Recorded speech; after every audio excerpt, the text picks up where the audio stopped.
All right, Mike, we're going to talk about a book that we thought about and have thought about, and we texted about yesterday because we needed to text about it yesterday. So hopefully you're ready to talk about this very strange, very interesting book. But before we do that, we need to do follow up. Uh, I will go first. My first item on follow up that I'm going to talk about is create a goal inventory. I've done this. I created a goal inventory. I do not think that my goal inventory is actually thorough. I think it's some of the goals that I was working on. And this was fun to do because while I was doing it, I was like, hold on, is this a goal or is this an intention? And like, what is the difference between these two? And like, or is this a priority? And how does all of this stuff kind of smush together? And then I went back to the stack that's a funnel, that's not a funnel, but it's a stack. And I tried to like think about how all that tied together. But the key is I did this from a position of kind of starting nowhere. So it's like it really shows me the things that are like first in mind. And when I did it in like different areas of my life or different like roles or responsibilities. Like, what are the goals in this area? What are the goals in this area? And I was kind of surprised at times which ones popped up first. So that was a valuable exercise for me to do in general because I kind of got that picture of it. But then I'm still a little bit confused on goals, priorities, intentions. Values make sense to me, but like the goals, priorities, intentions, I'm still a little bit fuzzy on that. Now, you also had a goal inventory. Yeah. Your action item was to create a goal inventory. Did you do this, and how did it go? I didn't do a straight up goal inventory. I created a project inventory, Okay. which is related to goals, I Yes. guess, inside of Obsidian. I'm not sure if you've been paying attention to the stuff that I've been sharing in the library, but I have been experimenting with creating these different dashboards and using Claude to write the DataView.js code because I don't know DataView.js. I saw your newsletter that you talked about at one point around this stuff, but I haven't seen the stuff in the library. Okay, so that's actually the video I published yesterday was how I used Claude to create the journaling dashboards. So if you remember like the daily questions type stuff, I use Claude to create those dashboards with a filterable button so you can select show me the data from the last quarter, the last month, last week, all time, etc. And then it's got a dotted line for the average. And I even created one where you can click the different uh, lines you want. And you can have a combined view where they're all different colors. That is all using Claude and going back and forth. And Nice. I know nothing about DataView.js, but I'm starting to learn it because Claude does a good job of explaining it as it gives it back to you. So I'm doing all that sort of stuff, like a Life OS dashboard, and part of it is like a projects dashboard. So I built in like a review feature in Obsidian where you've got a review date time stamp in the for your project note, and then there's a metabind button that you click that, and it updates the review time to that specific moment that you click the button. And then in the dashboard, there's all of the things that you haven't reviewed in the last week that are active, those sorts of things. So in order to test that sort of stuff, obviously I got to have some data. So I've been building out some projects in my backlog in Obsidian, and basically they're just active and they count towards that, or they're inactive and they don't. I have a few things in there, but I don't I don't think it's a comprehensive goal inventory. And to be honest, I'm completely okay with that. Yeah. This is the thing I think where I think Chris is the closest to losing me. Like I really enjoyed Intentional. We both gave it 5 Oh, stars. for sure. Yeah. And it's not just us. Like it's doing really well. Chris has been on all the big podcasts and talking about the stuff, and people are really liking this one. But yeah, the goal inventory is you know how I feel about goals, and I feel like that needle has moved a little bit, but I'm still not convinced that you should be focusing on the goals, especially all of the someday maybe goals that are going to sit in this inventory until who knows when. As we talked about in the pro show, 2025 was a bit of a whirlwind for the Schmitz family. So I'll focus on the next 90 days and no further thinking. There you go. That's if that's what you learned. That's a great thing to learn. I have two more action items. I had a try rolling time blocking. I'm gonna get this one out of the way real fast. I didn't even think about this one, and the reason I didn't even think about this one is because since the last time we recorded, I have been running wall to wall with things to do for school, things to do for bookworm, things to do for family. Like I'm just wall to wall. So there's been no chance of rolling time blocking. It's been 100% like, what is the next thing on the deadline?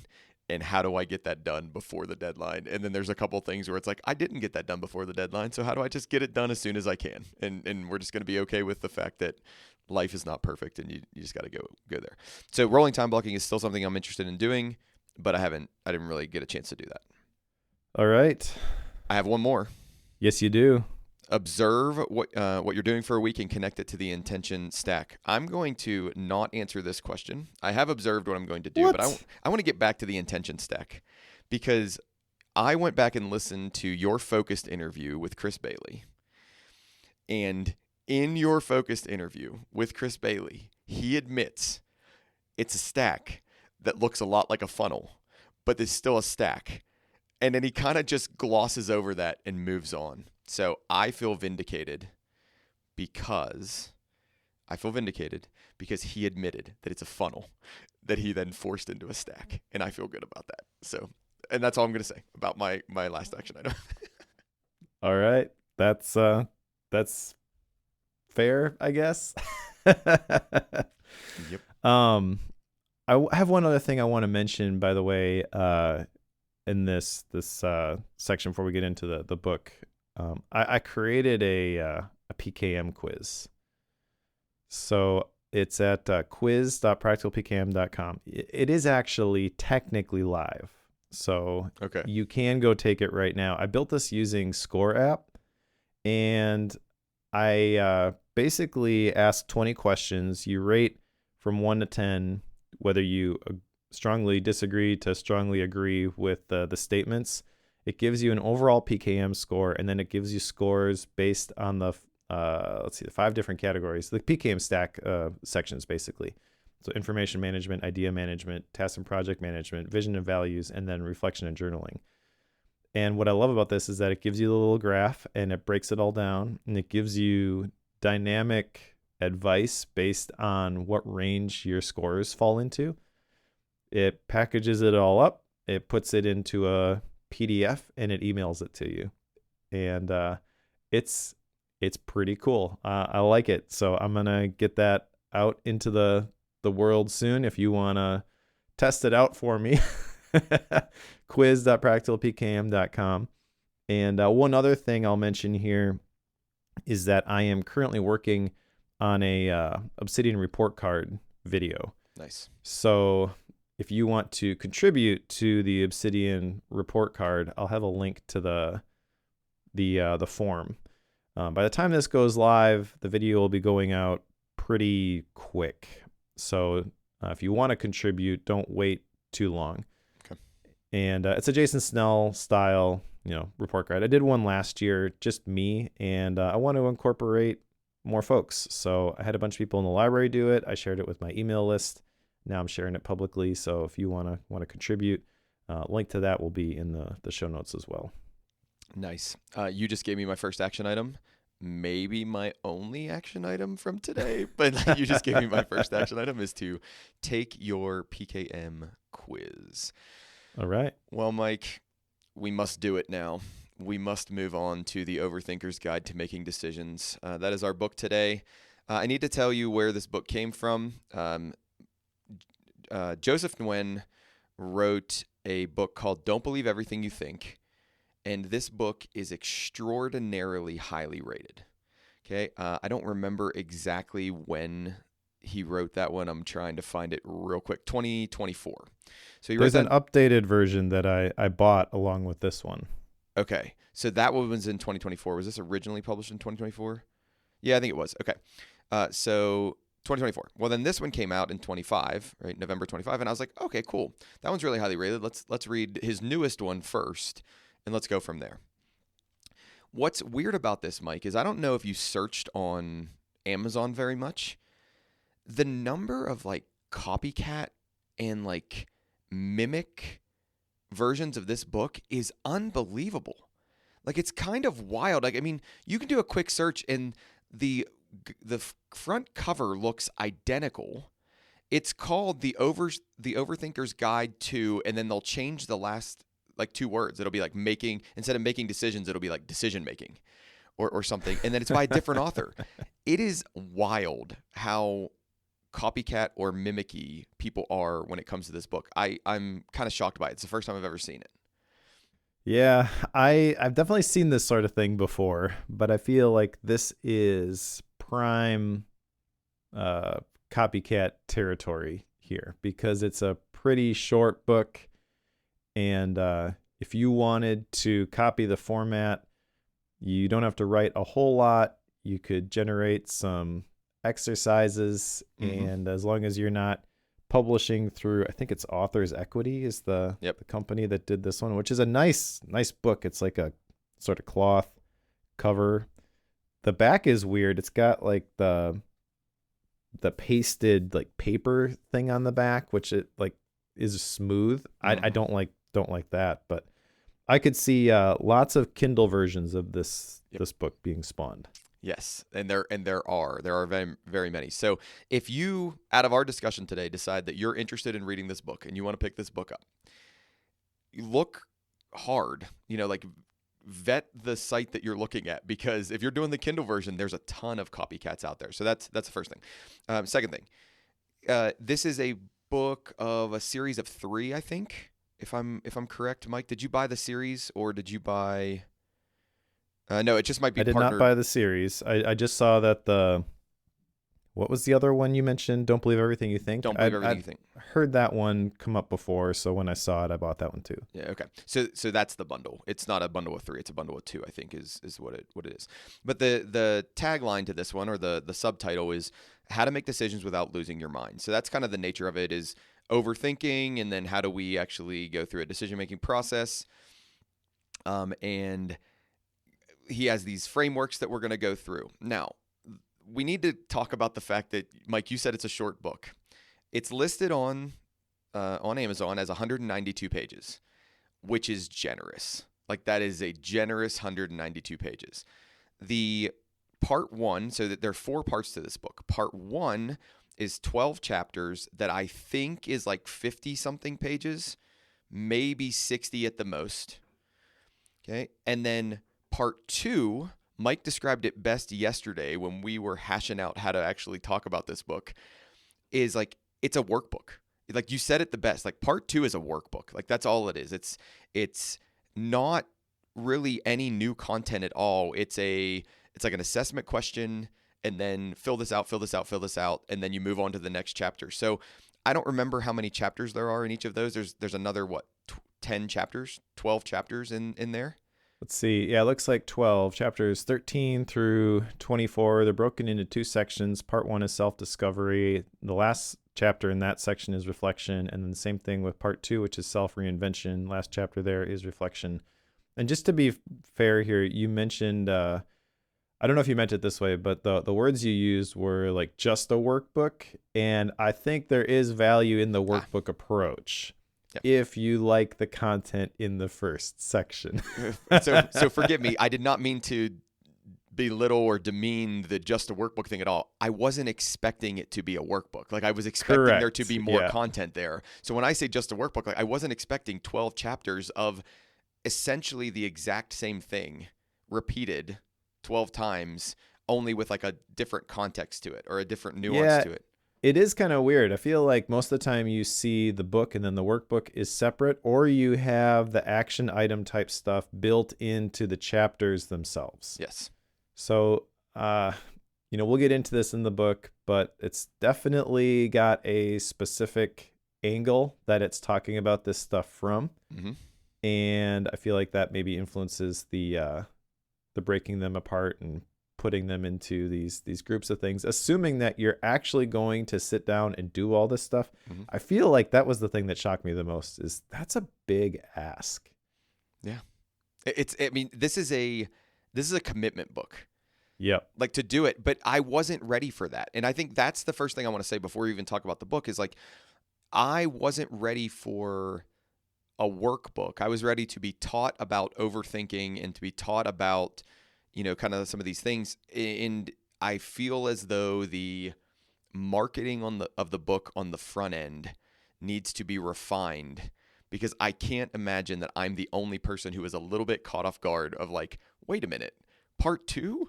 Like, really? Like, this is... Corey feels a little duped. Yeah. Oh, I do. I 100% feel... I feel duped by this book. Like, 100% feel duped by this book.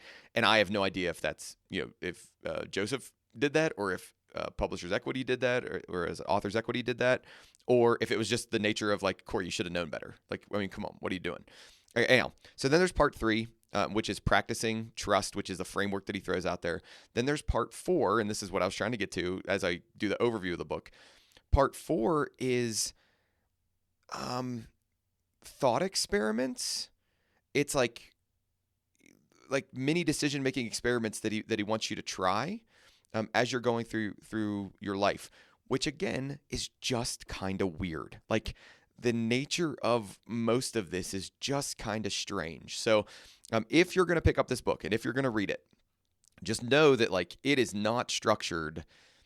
I mean, I hate to be like over dramatic. I don't know if it's structured like any other book I've ever read in my life. Like, I don't think I've ever read a book that's been structured like this before. And I'm going to flash forward to style and rating. Was not a fan. I didn't like the structure of this book. So that's my overview. Mike, I don't know if you want to add anything to my overview of today's book. So it's weird that it's packaged as a book. My thought to this with all of the self-guided stuff is the new way to decide, the first 12 chapters, which is really, I think, probably what we'll talk about today. Mm-hmm. There's some interesting things in there. There's definitely a Zen Buddhist approach, which I get, like, I don't love, though. And that's coming from somebody whose first product was faith-based productivity. So I get that I've got my own bias towards this. And I guess the thing is, if you're going to lean into that, just make it explicit at the beginning. Mm-hmm. The trust framework is good. That's his signature framework. Yep. I don't know that I really love it, but I think it's put together well. Yes. And that feels to me like this is a short, maybe video course that you sell for $20 or something. And then all of the parts 2, 3, and 4, that is a live cohort that you get people to sign up for if they want to practice it. It feels weird squishing it all into this tiny little book.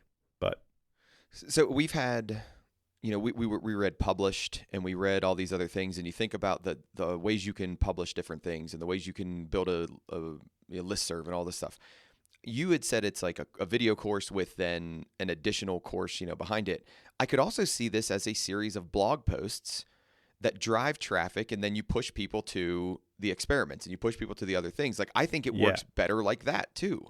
That's the thing. Like, there's good stuff in here, and he's very clearly organized the information, but there's not enough in here for it to be a book. It's like a little leaflet sort of a thing. Yep. Already this book is tiny, and the first section is really the book part. Yep. The rest of it, not to say that the exercises aren't well designed, but they do feel a bit repetitive. I will say that. And I didn't want to do them. Yeah. As someone who built exercises into the personal retreat planner, I was a little surprised by that. It's like, am I a hypocrite for not wanting to do this stuff? There are just different ways to do it. Martin said in the chat, which I really liked, it's a blog post cosplaying as a book. Yeah. And it's true. like that's a really good way to say that. All right, so let's go ahead and let's go through part 1, which I think is the most interesting part. So part one is a new way to decide rethinking everything we know about making decisions. So a new way to decide rethinking everything we know about making decisions. Chapter one, it's got 12 chapters in it. Chapter one is going to be called The Silent Weight of Choice. And essentially the nature of chapter one is we don't lack options. We have too many options. So therefore we overthink decisions and we have trouble figuring out, our desires and the expectation of others. And we try to convince ourselves, of different things. Now, he gets into one of the things I think is a major, major thread of his mindset around overthinking and his mindset of decision making. And that's the idea of fear. That like a lot of what drives our overthinking about things and a lot of what drives our decision making is fear of regret or fear of, we can't do this thing or fear of, whatever, we're going to disappoint somebody or whatever that might be. And Mike, I can't put my finger on it, but like I have an inherent problem with that first framing because it's like, I don't think that I overthink decisions because of fear. I do think I overthink decisions sometimes because there's too much choice and like there's too many options and I don't know how to pick the right option. So I overthink it, but I really don't know if it comes out of fear for me. The problem I have is I don't know what it comes out of. If it's not fear, I don't have like a good alternative for him. But like I really don't, like when I was reflecting on the different things, it's like, okay, when was a time that I've overthought something? I don't think it comes out of fear necessarily. I don't know. And I struggled with that one. But that's the gist of chapter one. We're not going to have a lot to like go into or unpack for all these chapters because I don't know, Mike, like they're maybe like 4 or 5 pages long, the chapters. Like they're not super long. I do have quite a few notes from this section, so I think I've got something to say for each of the chapters if we want to break them down individually. I think so, yeah. I do think that fear is... I'm okay with using fear there. I think that's probably accurate. So one of the things that he says in this first chapter, which I think is pretty profound, is that most people give advice based on their fears, regrets, and limitations. And I can definitely see that being true in my own life and have had that thought. I don't want to offer advice to my kids that way. I probably still do sometimes. And so it's worth being aware of. And that I think is the common theme throughout this first part of the book anyways, is that there's going to be some stuff in here that maybe is like light bulb moments, first time you've heard this sort of thing. It's a lot of stuff that I have heard before. The way that he says it, it's part good reminder, part I didn't quite ever hear it described that way. So I feel like there's good and new information in this this first section. And I think this first chapter does a good job of setting the stage of rethinking, I guess rethinking, I don't know. Like the book is on overthinking and breaking free from that. So you probably don't want to rethink a whole bunch of things. But I think addressing the core intentions at the very beginning is a smart way to do it. I do think that where he goes from here maybe colors your perspective a little bit about why maybe you don't think it's truly fear. But I think if you can disconnect what he says in this chapter 1 from the rest of the stuff, that I think it's probably accurate. Okay. All right, so let's go to chapter 2. Chapter 2 goes into why do we overthink. Here is where he unpacks this idea of fear. He makes a statement here: all overthinking, no matter the surface story, can be traced back to fear. Fear of failure, fear of regret, fear of disappointing others, fear of not being who we think we should be. And this is where like I really started to wrestle with this idea. I have, and I don't know how far we want to go down this rabbit hole, but it's like I have a thing right now that I am 100% overthinking. I know I'm overthinking it. I can guarantee you, Mike, that if I told you about this story, you'd be like, Cory, you're overthinking this. Like you're making way too big of a deal of this. And my problem is I said before, I don't think all of this stuff drives from fear. But then when I think about this, it's like, well, why am I overthinking this? Oh, well, I'm concerned. Is that fear, right? Like I'm afraid that I'm going to let the people down. Like I said I would do a thing, and if I back out of this thing, I'm afraid I'm going to let these people down. You Now, just said it. I'm afraid I'm going to let these people down. agreed. So like this is where like I'm conflicting with myself because it's like I don't think everything drives from fear, but then like when I look at it, I'm like, does it? Because like I would have said maybe it's I want to control that situation or I want to control this later on down. But then does that just derive from fear? You know what I mean? Like Yep. am I fearing the loss of control over a situation? And it's like I'm torn. I think I'm torn. And this is like one of the big values I got out of this book is there were things in here, especially in this first part, like you just described, that really made me like wrestle with some ideas and go, huh, is that really the way I think about that? So this Yeah. is one of those examples. And he makes another comment like overthinking is just fear in disguise, and that if we can get down to address the root emotion, that we will then overcome this overthinking. So this idea of overthinking comes from fear, and then we need to get down to the root emotion, overcome that fear, and then we won't overthink. Is the gist of chapter 2. That's what I took away from chapter 2. Yeah, and I think that is grossly oversimplifying it, but the point is valid. Okay. I do think that the root of a lot of stuff is fear. I do think loss of not being able to control a situation is a form of fear. He says that the moment you stop running from fear, it stops running your life in this chapter. I think that is an important point. However, I don't think all the exercises that he shares here in this book is the best way to do that. The most effective exercise I've had in dealing with this was Tim Ferriss's fear setting exercise. Mm-hmm. You're nodding your head, so you're familiar with that? I am, yeah. Okay, so basically what you do is you embrace that worst case scenario that your brain tends to not want to consider. And I think that is the core motivation behind overthinking, is I want to avoid that uncomfortable scenario where that really bad thing might happen. And so with fear setting, you're just basically, okay, let's stare this dragon in the face. Let's assume that actually happens. What would you do then? And you realize as you go through the steps in the fear setting exercises, I'll put a link to the fear setting video that Tim Ferriss did. He gave a TED talk on it. And I don't really love Tim Ferriss, just like the whole 4-hour work week vibe, but the fear setting thing is really good. So I do recommend people watch that video. But you start to define it, and you realize that even if that worst case scenario, the thing you absolutely do not want to think about happens, even in that scenario, you have options. Mm-hmm. I went through this when I decided to leave the digital marketing agency. I've told this story in my newsletter before, but at one point I was talking to Rachel about it, and I had just come across the concept of fear setting, and we were on a date night or something. And I was like, so if I left this job and went out on my own and it completely failed, like what's the worst that could happen? I go get another job. And at the time I said it, she was like encouraging, like, yeah, that's the spirit. And I'm like, no, really, what would be the worst case scenario? She's like, oh, we're doing this now. Yeah. And we figured it out. And I realized that, while I don't want to be a failure isn't the end of the world. Mm-hmm. There are options. Everything is figure outable. Yes. Yes.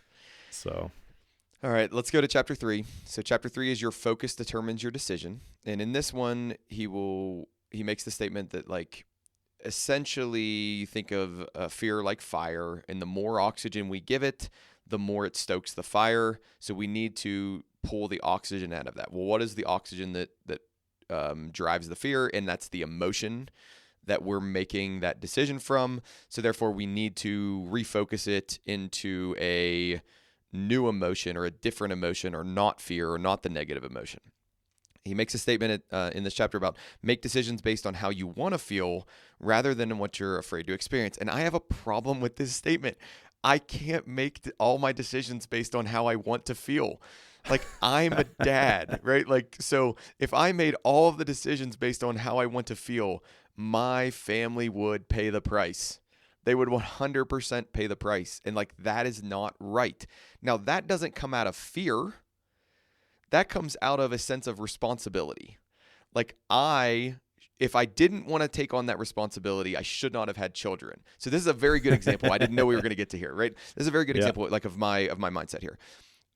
It's 100% not fear. Like, I don't fear that me making a decision based on how I want to feel, I have a sense of responsibility. Like, this is something I signed up for. And if I wasn't willing to take this on, I shouldn't have signed up for that. Like, so it's much more responsibility than it is fear. But shoot holes in that. Like, am Okay. I wrong in the way I'm thinking about that, Mike? Well, I think from a certain perspective, yeah, you are. Because the truth is that you could, if you really wanted to, you could walk out of your marriage, walk away from your kids, move to some other country, never see them again. People do that. Okay. You're not going to, because you have more character than that. That's why you say it's out of a sense of responsibility. But I think if we had a long enough conversation with the author here, we could agree that at some point, you don't want to do that. You don't want to let your wife down. You don't want to let your kids down. Those relationships are important to you. So they'll probably define that as fear of, you don't want to let those people down when you're trying to decide what it is that you really want to do. And this is the issue that I have with this book, I think, is it's hard to argue with that perspective.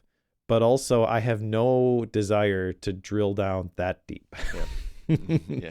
I think there are certain decisions that you make in life that are connected to your vision and your values. And those become non-negotiables. And that doesn't mean that you should never consider them again, but also you don't need to rethink, am I married to the right person, as part of your weekly review. Like, that was a decision I made. I committed to that, and my life is better if I don't rethink that all the time.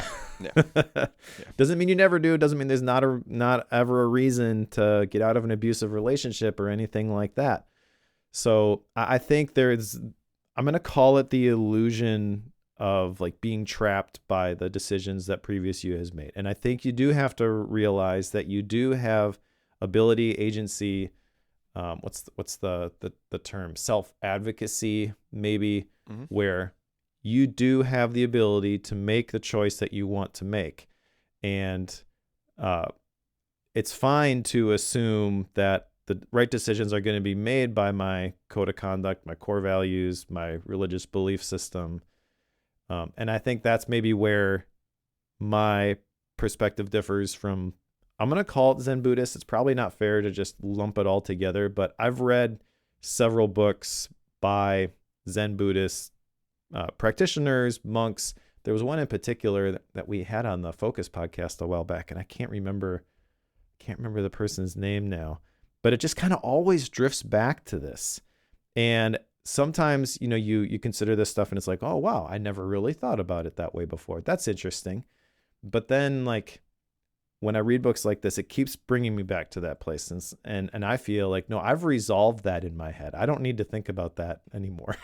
Yeah. So I get that there's value for getting people to consider that from that perspective. But also, I feel like you don't need to do it over and over and over again, which is kind of the vibe I get from stuff like this. All right, you ready to go to chapter 4? Sure. All right. So where our best decisions come from, this is chapter 4. And the answer, to put it bluntly, is intuition. Your intuition is saying, who you truly are, and it sees beyond the fear and into possibility. And like, I tie this into like thinking fast and slow, and I tie this into a bunch of other thoughts. And I don't know that I agree with this. Like, I don't think my intuition is always the best way that I should act, or the thing that is the most, like, I think there are times when my intuition, right, says this is a bad way to do this. You should not be doing it this way. And I need to take a step back and I need to go, no, rationally speaking, you're not doing this right. Like, you need to back up from this. So it's like, I struggle with this. Like, I struggle with the overall concept, the overall like nature of what we're doing here, Mike. Like, I'm really having a hard time. Okay, well, this one, I actually agree with it on the surface. Okay, so I agree the best decisions don't come from the mind. They come from the part of you that feels. You should listen to your intuition, and the best decisions come from trusting yourself. However, I don't think that you just dig deep enough into your pure essence and then that becomes clear. I think it has to be rooted in the type of person that you want to become, your ideal Your future. values. Yeah. Yeah. Now, in the next chapter, he talks about life as a compass. We'll get there, but I think that compass analogy is really powerful. And I use that all the time in the life theme stuff. Is you don't need to have it all figured out. You just need to know the next step to take. You have to put yourself out there, and then you realize what are the other doors that you can walk through in the adjacent possible. You never can consider those things until you take that first step. But you don't have to have it all figured out. And as a recovering analytical, logical planner, where I would absolutely overthink everything, this is actually good advice that I've had to apply myself. And I've grown, I feel like, in this area over the last several years. But I also, like I said, I think it has to be anchored in something. Where are we going? What do we want our life to look like? What's the legacy that we want to leave? What's the dent we want to leave in the universe? It's not, well, I just need to dig deep enough and then I get in tune with my true intentions. I think we are a little bit more malleable than that. Just like the brain has some plasticity built into it, and you can strengthen certain areas of it, just like working a muscle, I guess, if you're going to go to the gym. I feel like you can do that with your identity and your vision and even your values as well. Just because you were born a certain way doesn't mean that you have to stay that way. One of my core values is permanent beta. I am a work in progress until they put me in the ground. And it will never change. The product doesn't get shipped until I take my last breath. And maybe that's where I'm part of what I'm struggling with is like, I have core values. I've done the values activity many, many times. And like, I have these things that are core values, and maybe some of the ones that I thought were core aren't really core. Like, or that they used to be core and then they've changed over time. Yep. And that okay. Happens. Yeah, and that's okay. And I need to like do another like round of this. And like I'll give the example of this. There's a thing that like my intuition, I'm going to use the author's words. My intuition is telling me, shut this down. Like, you need to not be part of this anymore, right? Like it's okay. You're going to let people down. Everything's fine, right? Like all this stuff. Like in 3 years, you'll look back on this and you'll be like, oh, there was no reason not to shut that down. But I'm overthinking why I don't want to shut this down, why I shouldn't shut this down, why I should stick it through. And part of that is because one of those values is like, if I say I'm going to do a thing, I should do the thing. But at the same time, I also have this other idea of like, well, just because I said I was going to do it, like, doesn't mean that the context of when I said I was going to do it is the same as the context now. And like, I'm struggling with this idea of what would we call it, Mike? Like, help me with the word that I'm trying to figure out. It's like follow through or commitment to the thing or doing what you say you're going to do. But it's not that I'm just like willy-nilly going, I don't want to do this anymore. It's like the nature of the context has changed, which then says, okay, I need to reassess the situation. So yeah, I don't know. So what happens is you go through the identifying your core values. For me, the life theme process. You've got your personal mission statement. You have figured out what your life is going to be about. And you take that and you're like, check that box. Now let's run with this. And when you consider it again and you realize this doesn't really fit anymore, there's a little bit of, well, has my whole life been a lie then? And that's not true. So like, part of this perspective is you can't look back and try to course correct every decision that you made previously and how you would have done things differently. That's what he's talking about in this book, I think, with other people share their advice based on their fears or, the mistakes that they've made. I also don't really love, though, the perspective of, well, I wouldn't change anything. I would do everything exactly the same. Like, well, you're an idiot. There are definitely things that I would have done differently, but I'm not going to second guess every decision that I've made because I put forth my best effort. I made the best decision I could, and then you move forward. So you have to like make a decision and then look ahead. You can't hold on to that and be like, oh, I got to get some external validation that was the right decision. Example, if I decide, I get an Instagram ad and something looks cool and I'm going to buy it. Okay, so I buy it and then I immediately go start reading reviews of the thing that I bought. Why am I doing that? It's because I want to prove to myself that I should have spent money on the thing. Yeah. Like that's what you want to avoid. So strong convictions lightly held, I think, is the key here. And then recognizing that you're always changing. So the decisions that past you made are not the right decisions for current you. That doesn't mean that you try to go back and erase all those decisions, but reevaluate those decisions every once in a while and be like, if I were deciding about this commitment that I've been doing for years, if this was an opportunity that was presented to me today, would I take it? Is it in alignment with where I want to go? And recognizing that, no, it's not, that's tough sometimes. And it requires some difficult conversations with people that, again, you don't want to let down. So is that anchored in fear? Yeah, maybe.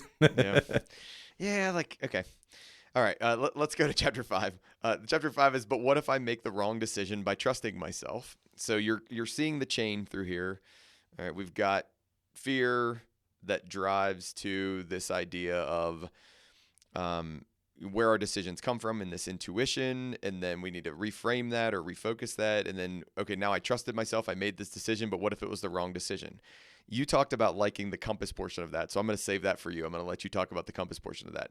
There's a couple parts in this chapter that I also liked, in addition to the compass portion. I do think the way we frame kind of the things that happen, or the way we frame a situation, have a lot of impact on it. Like I don't think that like things are always good or bad. It's just that we think of them as being good or bad. Like this is just a thing that happens. And if I'm remembering correctly, it's the story of the Chinese farmer whose son breaks his leg, and then like, oh, well, that prevented him from going to war, and that prevented him from dying in the war. That's too bad. And he keeps responding with, we'll see. Yeah. So it's like, for some reason, that story really hits home with me. Like that's a really, it's like, well, maybe. And it's the way we think about that. My thing is like, I don't go as, I don't know, like I don't go as far as the author goes on a lot of this stuff, right? So I'll give you a case in point. There are no failures, only invitations to grow. No path is wasted. Well, I don't know if I completely agree with that. I do very much have a growth mindset from Dweck, his way of thinking that like, oh, okay, so this didn't go the way I thought it was going to. It's an opportunity for me to grow. But like, there are failures. Like there are things that are just objectively, if we look at them, I failed. Like I bombed like at that. I mean, I will tell you like I in my grad program failed one time. Straight up failed. Now, was it an opportunity to grow? It absolutely was, but it was 100% a failure. And I think what he's trying to get at is the fact that it's like, if we frame that not as a growth mechanism, but we frame that as a failure and we let it like kind of destroy us and ruin us and throw us down the wrong path, that's the negative side of it. But if we look at it as, oh, okay, I didn't do what I wanted to do. I actually, failed in that situation, but I can learn from this and do better next time. Yeah, I get that. There was just something about like the nature with the way he talked about some of this stuff that just didn't connect with me and didn't resonate with me. So I'm going to let you go to compasses because I like the compasses part too. But well, so I actually want to talk about something else here. This is where he loses me. Is I agree. Like there's good and there's bad, and I have read enough books by Zen Buddhists to know where this argument with the parable of the wise farmer is coming from, that there isn't good, there isn't bad. There's just what happens, and you got to deal with it. You can use it for good, you can use it for bad, but we should release the judgment. Mm-hmm. And that's the part where they lose me, because I agree. Like I have a certain belief system which has been crafted by a lot of years. And I'm not willing to throw that away and just say, let's see what happens. And I don't think if you asked him about it, he would say, well, I'm not asking you to do that. But that's always been the thing with this, is I believe that there are certain things that I can blanket say this is good, and there are certain things that I can blanket say this is bad. And my son breaking his leg is not a good thing. Whether or not he gets drafted into the Army is irrelevant. Mm-hmm, I don't want his leg to be broken. Yes. I know you got a trip to the ER later today. Yeah. You would prefer not to do that. Yeah, I don't right? want to have regardless to do that. of the outcome. We don't have to wait and see if that is going to be a good or a bad thing. But we also don't need to work ourselves up about, all these bad things are happening to me either.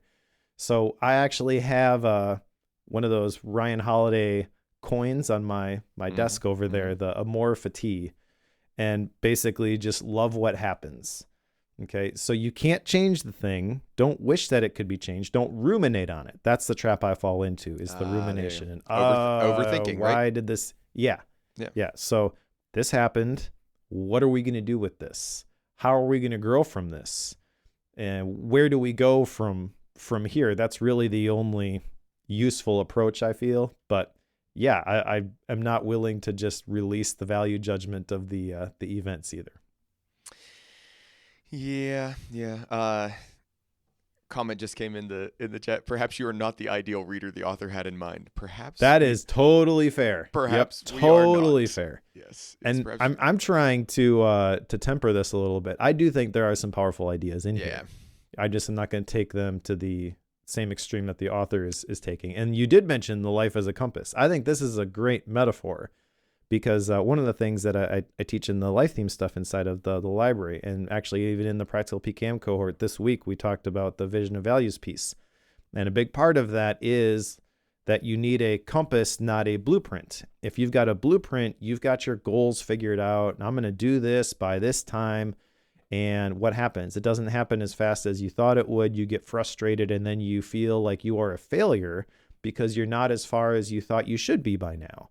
That's the gap. Dan Sullivan talks about that as the gap. But you can look back from where you started and you can see the growth, and that's the gain, and that creates the momentum and the motivation to keep going. And so that's why I say you don't need the goals. You don't need to say, by the time I am 50 years old, I am going to do this, this, and the other thing. Who knows? Right? But I do know that I want to generally go in this direction. This is what a day in the life of future me looks like. And this decision is going to help me move closer to that ideal future instead of further away from it. So I'm going to go do that thing. And then you go do the thing. And then you take a look around and you figure out, what do I do next? But you don't beat yourself up and be like, oh man, I really shouldn't have done that thing, or made that decision, 20 years ago. That really messed me up. I should have done this other thing. I could have been in this place. Like, that's not fruitful. Yeah. At one point, you talked to me about the map at like the top right corner or the bottom right corner of a video game. And I can't remember the context of when we talked about this or whatever it is, but it's like, okay, I want to be going in the right direction, and then more of the map will become clear. And I want to be going in the right direction, and more of the map will become clear. And then you think about like, oh, I just went into this new section of the map, and it's like a pit of burning fiery lava. And it's like, okay, what do I do? But like that doesn't change the nature of, we're still shooting for that one compass direction, or we're still shooting for that one direction. We just might have to figure out a different path around that. And it's like, I like that framing of this. And I like that way of thinking about this better than like, I don't know, like it's guided by something that's not just my intuition. It's guided by something that's bigger and better and smarter than me. I think that's what I'm trying to get to. Is it's like, it's smarter than I am. I don't trust myself to be that smart. That's fair. All right, let's go to chapter 6. What if my decision upsets someone I care about? I don't like this. I didn't like this chapter. Spoiler alert, it will. Yeah, I didn't like this chapter. You're always going to upset somebody. Yes, I know that.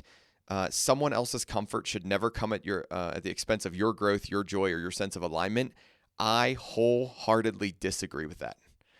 Like, I just disagree with that statement. Like, I think that is a bad statement to make. Like, yes, there will be times where my growth, my joy, and my sense of alignment will not be perfect because I'm focused on someone else's comfort.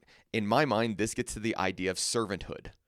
Now, Mike, do you think I'm like, I can see you getting ready to say something. Do you think I'm taking this wrong? Like, am I interpreting this? I do. Okay. All right. So I think you're interpreting it in a through a short-term lens, right? So I'm trying to decide whether I want to go play video games or go pick up my kids from school, and I have to go pick up my kids from school rather than boot up the Switch and play Zelda. Okay.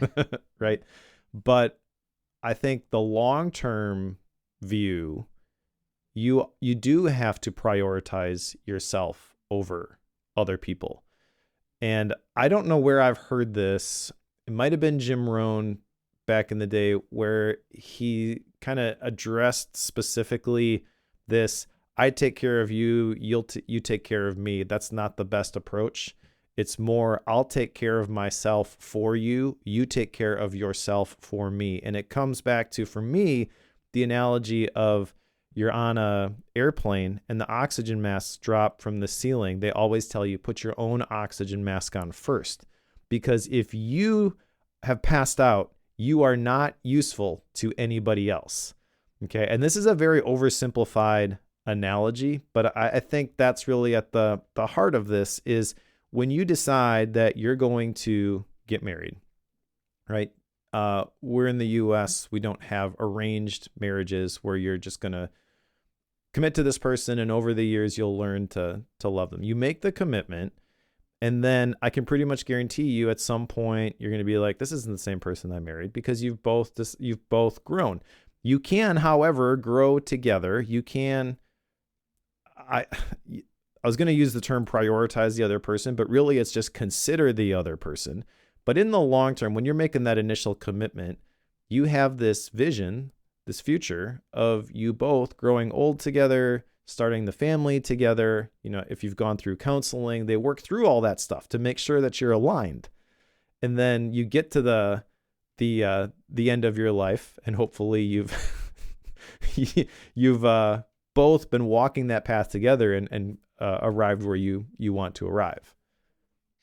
Yeah, like, I don't know, Mike. I just think this is going to be taken the way wrong way. Like, I understand what you told me. Like, okay, so you said about the oxygen mask thing. We got a comment in here that it's like, I agree. I get it at face value. I understand that. And in my mind, that situation is a little bit different, and it's a bad analogy, because if I don't put the oxygen mask on, I'm going to die. And if I die, I can't help anybody else, okay? In this situation, I don't get the gist that that's what we're talking about here. Like, we're not talking about like a life and death situation. We're talking about like someone else's comfort should never come at the expense of your growth. Okay, so here's the thing, though. I do think it's life and death. I think it's life and death by series of a million tiny paper cuts. I think it's very possible you get to a point, if you never consider this stuff. This is what a midlife crisis is this isn't what I wanted. Well, if you're considering what you wanted and you're trying to align that with where you're going together, then I think this takes care of itself. But again, it's the longer time frame that you have to look at this through. I don't know. I think he takes it too far. So I think we're gonna disagree on this one, and I don't know if there's any saving it. Well, okay. I want to say one more thing. As someone who has dealt with mental health stuff in the not so distant past, I can tell you that there are certain things that will happen over and over and over again in your life that don't seem like a big deal, right? It's not life or death in that moment. But if you repeat it hundreds or thousands of times, it can lead you to a place, a very dark place, where you're not useful to anybody. And it's not at that, my wife's not like, well, forget you because you're not doing what you said you were going to do. She was the one who's like, we're going to go to the walk-in mental health clinic and we're going to get you checked out because I'm worried about you. Yeah. Okay. So I think this stuff can be insidious and you don't even realize it until one morning when you can't even. Yeah. You're like, I don't want to get out of bed. How did I get here? Like, all of that is irrelevant in that moment, but it wasn't one big catastrophic event that got you there. Yeah. Okay. Yeah. I don't, I hear, that was a very convincing argument. There's just something that irks me or something that rubs me wrong about chapter 6. All right. Let's go to chapter 7. So how do we actually make better decisions? That's the title of chapter 7. Not surprisingly, like you'll probably, if you're following along, what do? We stop choosing from fear. we choose from a different emotion, we follow a different path, we get into one of the frameworks that is presented in this book, and it's the SAGE framework. Okay.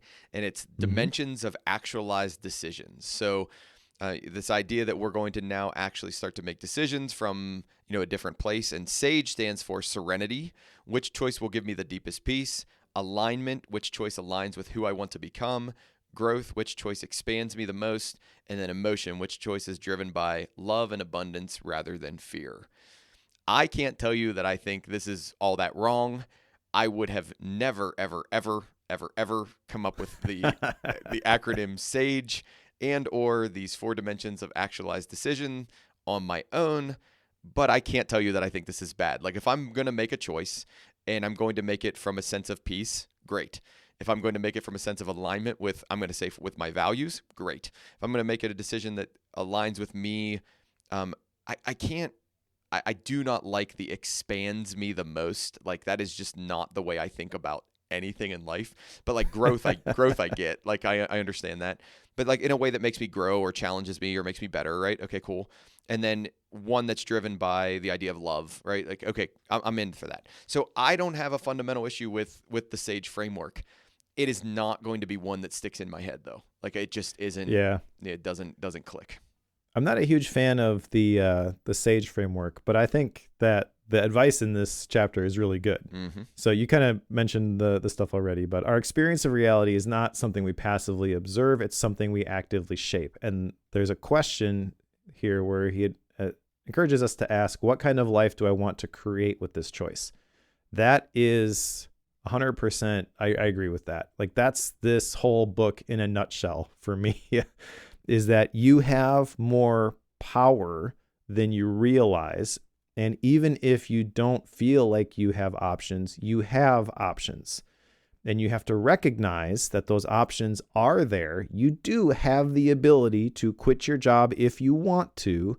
And then when you realize that you have that freedom, now it completely changes how you show up for your job because it's something that you've chosen to do. If you can align that with your vision and your values, even better. Now you've got the motivation to show up every day and take consistent action on the things that are important and the clarity to cut the things that aren't. That's the whole goal of the life theme process that I teach in the library. So I think this is really good, but I don't really care for that SAGE framework. I don't disagree with it. It's like, that's nice. The core one is the trust framework, and that's the next chapter. Yeah, and what you described there, it's his definition of the actualized decision, right? A choice made not from all the negative stuff, but it's made from the more positive stuff. And I think seeing that, like you just said, seeing that is the key takeaway from that chapter. And see, this is the thing. And why I keep fighting you on this, I feel like every chapter we get to, is if you feel like you are stuck, you will resent the life that you have at some point. There will come a point where you're like, I have to do this thing. I don't want to do this thing. How in the world did I get here? Right? And if you recognize that, no, this is a choice that I made and I have the power and ability to make a different choice if I want, now it's not so bad.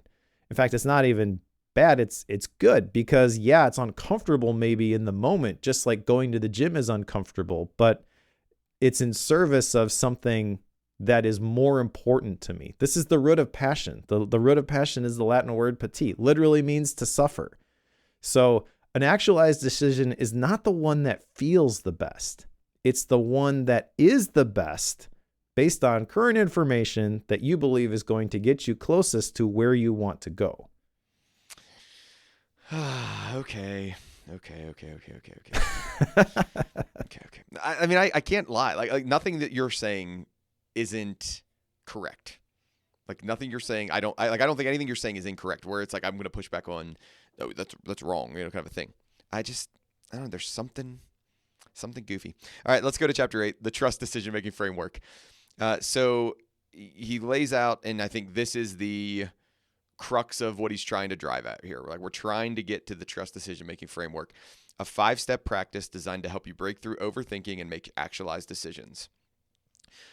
It's not meant to give you the right answer. It's intended to help you remember what you already know. And here is the acronym. T is take 5 deep breaths. R, reveal the root decision. U, uncover the fear and the cost of listening to it.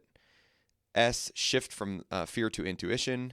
And then T, take the smallest possible action. And Mike, I'm going to tell you, like, I don't have any problem with the trust framework at all. Like, I like the trust framework. I think the trust framework makes sense. I think it's good. I think the 5 steps of it make total steps. Like, what do? You intentionally slow down, right? So you take those 5 breaths, and then you try to figure out what's the like root cause of everything, which I'm a big fan of root cause analysis. Then we say your fear setting activity, right, is the next one, right? Then we roll into the shift from fear to intuition. It's like, okay, well, let's actually, kind of figure out what the intuitive answer to this is if it's not fear. And then finally, what's the smallest possible action, which we've talked about a bunch of different habits type things, the smallest possible action of this. So I like the trust framework. I think the trust framework is good. I don't know if I will ever remember to use it, but I like it. Like, I don't have an inherent problem with it. If that makes sense. And that's the issue I have with it, is I feel like it sounds good, it looks good, it makes sense. I don't think it is very applicable unless you walk around with this checklist in your wallet, and every time that you have to make an important decision, you take it out. I think it could be simplified. I think it is 5 steps because they had 5 letters. But if I were to condense this down, it's really, okay, let's slow down here and figure out what is the actual motivation here, and then what is the correct motivation, and how do I move in that direction, right? So I think there's really 3 steps here, maybe, but I don't know. Like, I really can't fault the author for putting it together this way based on everything that they've shared here. Maybe for some people it is easier to have 5 distinct steps like that with tiny actions that you can take. But yeah, I'm not applying this myself. I think it's good and I agree with everything in it, but I'm not going to use this. I am going to use it as a reminder that when I'm making decisions, I don't have to have it all figured out. Yeah. And I just need to do something that's going to move me in the right direction. So I think that's the brilliance of this, actually, is that last step, is that you don't need to take a big step. You need to take a step. You cannot steer a parked car. And when you are overthinking, that is what you have done. You have turned off the ignition. You have put it in park. So the analogy I like to think about this one is, did you ever ride a jet ski? Yeah. So like to move a jet ski, to turn a jet ski, you actually have to push the gas. Like, you actually have to accelerate. And if you're not taking some sort of action, you're not moving in the direction that you have decided that you should go. So it's like, I like that one. The funny thing is, you made the comment, and I forgot to make it when introducing trust. I also, when I was reading this, thought, well, that's convenient that, TRUST, like that's a convenient thing. So it's like, it almost felt like it felt that way inherently. And I don't know why it felt that way inherently, but it's funny that you made that comment too. Yeah. This is the gist of the book, though. Like, if you're going to take away one thing from this is it. Yeah. All right. So chapter 9, interestingly, chapter 9 is called Conclusion, a New Perspective. So now we're getting into this idea of essentially putting it all together, and like this brave idea, or the perspective that you should have, is self-trust. And it ties into the trust framework. It ties into, the sage idea and all of these things. I don't have a ton from this, other than we kind of just wrapped up all the things we had said in the last 8 chapters. Mike, I don't know if you have anything else that you want to hit here. I guess I like the encouragement that reality is not fixed, it's created. It's also worth recognizing that the mind craves certainty and safety. Life offers neither guarantee nor control, only opportunity. This is a very effective conclusion. Unfortunately, it's not the conclusion. It's not the conclusion. You heard my statement when I said chapter 9 is interestingly named Conclusion, right? Like, I agree. It's strange. Yeah, it's a very good pep rally for going and making positive change in your life. But Hmm. hold on, folks. There's 3 more chapters in this part, and then there's 4 more parts. Yeah. Okay. So let's talk about chapter 10, the threshold before you. So basically, this chapter is a launch into the rest of the book. It's trying to say like, okay, here's what we're gonna do. We're gonna move into a bunch of exercises. Um, take this as an opportunity to cross the threshold, to become a new person, to forget about the person that you were, and practice into this new way of thinking in this new perspective. That's what I got out of chapter 10. Yeah, I think that's accurate, and I think it's interesting that there's that encouragement. On the one hand, we just did the conclusion. That's the pep rally. Why do we need another chapter here? But based on the format of the book, I do think it's probably valuable to have a separate chapter convincing us to do the exercises. Mm-hmm. If what he has discussed so far is resonating with you, and you are the ideal reader. I think neither you nor I are the ideal reader. Nope, we are not. Yeah, we are not. So it feels extra. Okay. The next one is a guide to using this book most effectively. And what I don't understand is why this guide isn't at the beginning of the book and like actually walking me through everything from the very, very beginning. It feels very strange to me that this guide comes in at chapter 11, in essentially the middle of the book or a third of the way through the book, however you want to think about that. But it's like, walk through the trust exercise when you're ready to make. So he's basically explaining the how to use the rest of the book most effectively. When you're ready to understand the patterns behind the choices, go to the discovering yourself and decision making section. Choose a challenge from the tiny X of self trust, kind of a thing. Like, he's explaining how to use the rest of the book, which just feels really weird at this point. But okay, I'm all right with this. I don't understand why we didn't. I don't understand why we didn't take chapter 10, 11, and 12 and lump them all into one thing. That's what I'm. Well, maybe just 10 and 11 because 12 is a little bit different too.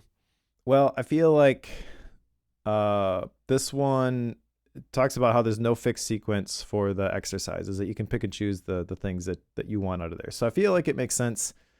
I get why it's here, I think, because everything that was shared in the first 9 chapters is sort of foundational knowledge that you need in order to do the rest of the stuff that's in here. However, there is a version of this that they could have shared at the beginning saying part 1 is all the foundational knowledge stuff and then everything that's in this chapter for using the rest of the book. I think I would have appreciated that. But if you're trying to get people to stop overthinking things, maybe it's best to just dive right into it. I don't know. Yeah. Okay, now chapter 12 is called Decision-Making Principles. And the decision-making principles, I'm trying to remember how many of them total there were. There were 31 I wrote of them. down 4. One was fear and protection, intuition and inner knowing, growth, alignment and choice, and then self-trust and emotional freedom. So those are the headers for the 31 actual decision-making principles. So there's 31 of them. They're grouped into 4 headers. Okay. And the reason why I didn't know 31 off the top of my head is because I didn't write down all of them because they weren't all as interesting to me as other ones. I captured the header and then went to the ones that I thought were interesting. So as Mike said, there's the idea of decision-making principles, fear and protection. An example of this would be fear is not a stop sign. It's a compass pointing you into what matters most. Like that would be an example of the principle within fear and protection. Intuition and inner knowledge. No one else has to understand your decision for it to be right for you. That's an intuition and inner knowledge type thing. Growth, alignment, and choice. To create the life you love, make decisions based on what you want instead of making decisions to avoid what you fear. And then self-trust and emotional freedom. Your focus is a mental magnet. What you place your attention on is what you attract more of in your life. So it's just these principles, and there's no like commentary around them. Like it's just like the 4 sections and then there's principles. I shouldn't say there's no commentary around them, forgive me. There is a very brief commentary at the very beginning that kind of describes like, hey, I'm going to give you these principles now. And then we move on to the next section. Yeah, this is a list of overthinking tweets that were packaged Yes. into a section. Yeah. I mean, it's just honestly, I said at the very beginning, like this is one of the strangest books I've ever read, and I didn't even know what to do with it, like at times. Okay, so now we get into part 2. Mike, I assume you're ready to go to part 2. Yep. All right, because the rest of this is, in my mind, the rest of this discussion is going to go very, very fast, and we're going to move on into the after show or the after book matter real quick. Chapter 2 is a bunch of activities that you go through. Like, so the first is self-discovery. So there's part 2 of the book, and then part 1 of part 2. And then there's part 2 of the book, part 2 of part 2. So part 1 is self-discovery and part 2 is self-reinvention. And let me try to describe. So chapter 13 would be called Revealing Hidden Patterns. And it would start off with basically like reflection exercises. How would you describe yourself as a decision maker? How does decision making typically go for you? Then you have a couple rating questions. Then you have some things that you trigger overthinking, do's and don'ts. Why do you think that is? What do you overthinking feel like for you? And then you go to chapter 14, and 14 would be what emotions feel the most present for you when making a difficult decision. And then there's some like rating questions. So I'm going to rate it based on 1 to 5. Then there's mind, body. And it's a very, very formulaic. Parts 1 and part 2 are very, very formulaic around the idea of self-discovery and self-reinvention. And if chapters 1 through 12 have resonated with you, and you're going to do this, in my mind, you need to set aside a significant amount of time to work through chapters 13 through 24. Mike, Yep. I don't know what you thought. I don't know what you want to add to that, but like it's really now like a big, long workbook for me to work through. Yep. Absolutely. I am not a huge fan of any of the exercises. I flipped through them with the intention of picking the ones that really seemed interesting to me, and nothing grabbed my attention. Agreed. I left room to do it. I finished this book 3 days ago, I think. So I built in the margin and was just like, and that's just me, because I gleaned some good stuff out of the first part, but you kind of lost me. And I feel like if you're going to do these exercises, you really got to buy in completely to everything that he's shared up until this point. Mm-hmm. Otherwise, find some different exercises. And that's really the thing, is like find the exercises, find the questions that are really going to help you refine your decision making in service of the future that you are creating. That's the overall message of this book. And these exercises just didn't do it for me. But I've also created my own exercises as part of the personal retreat process, the life theme process. So I sort of stumbled my way into the version of this that I like. And so it's not surprising to me that I looked at these and I was like, nah, this isn't for me. Yep. All right, we'll go to Overall idea I like, though. So we'll go to part 3. And part 3 is practicing trust, a step-by-step exercise for your overthinking decisions, for when you're overthinking decisions. Now, what's interesting about this is in part 3, he fully repeats the decision-making principles fully. He re-hits on the SAGE framework. He re-hits on the trust framework. And then he takes you through another set of like reflection activities and another set of kind of exercises. And again, it's almost like he only revisits those other things so you don't have to scroll the whole way back up to the top. But he does point you to, like, you can download these things from my website. So, like, I really think what he wants you to do is go download them and then have them sitting out beside you as you do the exercises. Some of the exercises include, like, which decision felt the hardest? Did you recognize any patterns in your thoughts or fears? What insights can you draw? He's got some rating questions in there. How much was overthinking present in these decisions? Like, it's just, again, like you said, Mike, I think you said it the best. You really have to buy into this stuff to then commit to doing this. And as I read through them, was like, well, I'm just not going to do this. I don't think I'm going to get enough value out of this. I'm just not going to do this.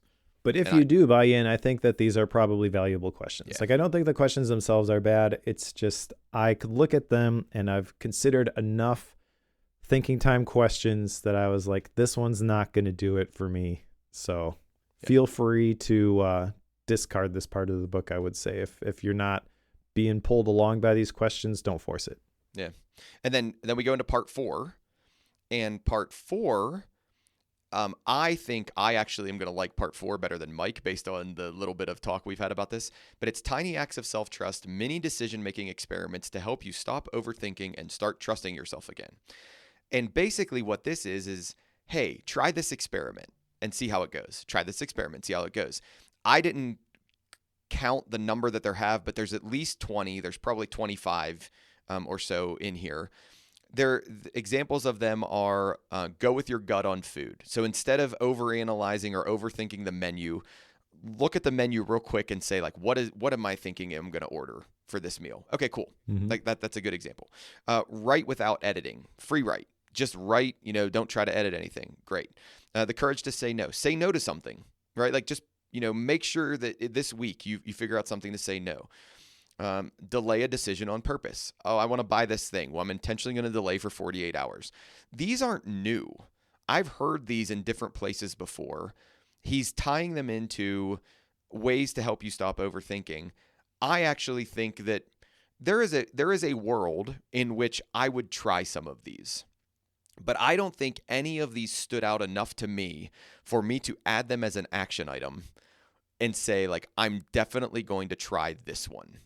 Like it was just like, I think I have probably tried all of these, to be honest. Yeah. This is every piece of productivity advice that you can think of packaged in one section and loosely connected to the topic of overthinking decisions. Yep. That's a great summary. I don't have anything better to say. So Mike, yes, that's it. And again, very, very strange. The book just ends. Like after part 4 and after you get through that last tiny exercise, there might be a notes section. I don't know, Mike, you could probably remember this better than No, there's a what you should read next, and it's literally a QR code to his other books. Yeah, like it just ends. It just flat out ends. So again, very, very strange in my mind structure to some things and kind of the way we're doing things. So at that point, let's go into action items. I will be very quick. My action item is to take your PKM quiz. I have no action items from this book, and I'm totally okay with that. Yeah, I also don't have any action items. I think the one action item that is like right there for everybody is you go through the part 2 exercises, which that's okay. So the perspective, like how we read books, why we read books, is we go through all this stuff and we pick and choose the things that we want. And there were things in here that I liked, but because it was an entire comprehensive package, I felt like you're asking me to completely buy in right at the beginning. And if I've really bought in, then you've got a whole curriculum for me. Great. If I want that, that's awesome. But the flip side of that is if I don't want that, it's hard to tease out individual things as action items from this book. Yep. I agree completely. When I think back on the books that we've read, and we're trying to, like the tagline of our show, like we're trying to apply these books to our life. When I think back about from the books we've read, there are many, many, many other frameworks and many, many other activities that were in other books that I want to do before I do anything in this book. So therefore, it's a non-starter for me when it comes to acting on this. Let's go to the style and rating. My book, my time to go first, which I don't want to go first. I'm torn here, and where I'm torn here is like I think there were some interesting things. I mean, we've just talked on this book for an hour plus, about like things that we've thought about. And the crazy thing is like there wasn't a ton of like new and, revelatory content in the first 60 pages. But at the same time, like some of the stuff was thought provoking. It made me think about things.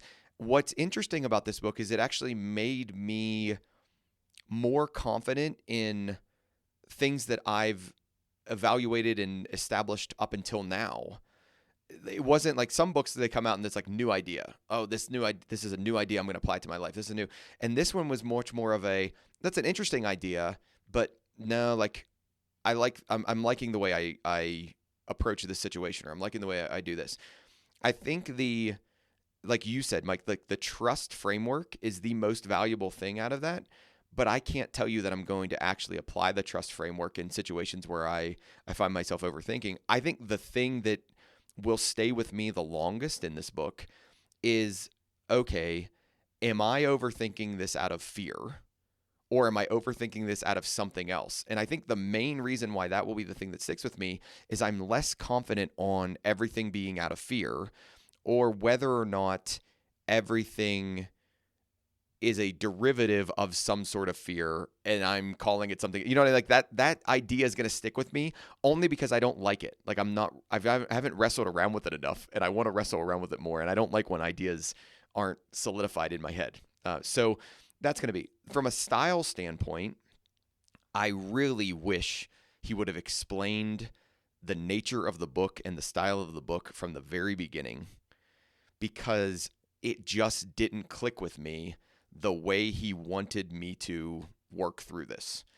And like when I got to part 2, I was just like, wait, what? Like, we're just going to do this for a long time now. Like, here we go for 12 chapters. And like, Yeah. and that just didn't resonate with me at all. And at no point was I enticed to do his activities.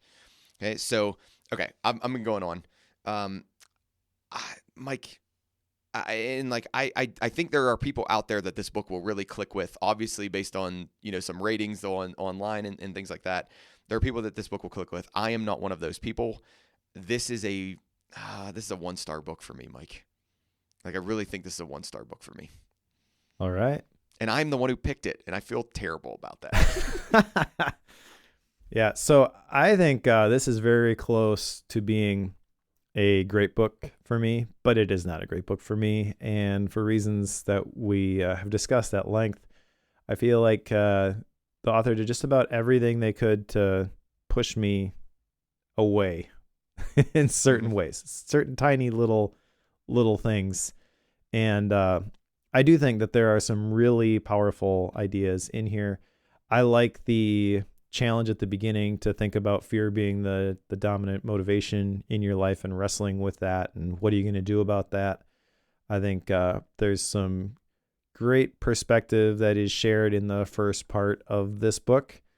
Some of the stories and just the way things are described, I can instantly see this is coming from a particular perspective that does not resonate with me, which means that the whole parts 2 through 4 of this book kind of lost me.